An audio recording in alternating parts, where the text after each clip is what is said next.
Magandang araw. Ako po si Sats Ivan H. Balala from BSHM 1C. Ano nga ba ang humanidades at agham panlipunan? Ang humanidades ay isang larangan na pag-aaral na nakatuon sa pag-unawa sa tao bilang individual.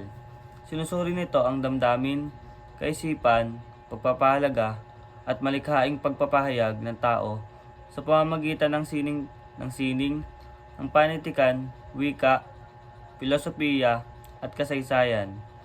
Layunin ng humanidades na mas mapalalim ang pag-unawa sa tao at kultura ng tao.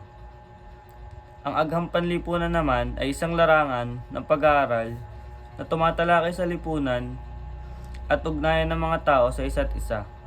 Pinag-aaralan nito ang kilos, asal, at mga sistemang panlipunan tulad ng ekonomiya, politika, sosyolohiya, at antropolohiya. Gumagamit ito ng pananaliksik at datos upang masuri at mapaliwanag ang mga isyong panlipunan at pag-uugali ng mga tao.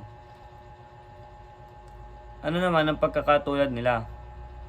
Parehong larangan ang humanidades at agham panlipunan na nakatuon sa pag-aaral ng tao. Pareho nilang layunin na maunawaan ang karanasan, kultura at pamumuhay ng tao sa iba't ibang panahon at lugar. Pareho rin silang mahalaga dahil tumutulong silang hubugin ang kritikal na pag-iisip at mas mapalalim ang pag-unawa sa lipunan at sa sarili. Ano naman ang pagkakaiba nila?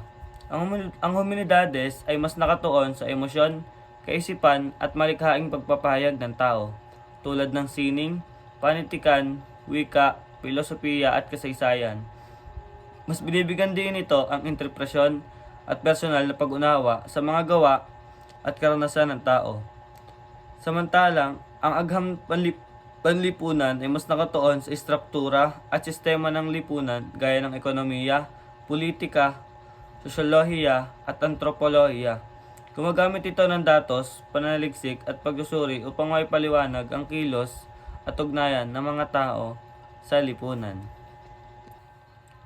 Halimbawa ng pagkakaiba ng humanidades at agham panlipunan.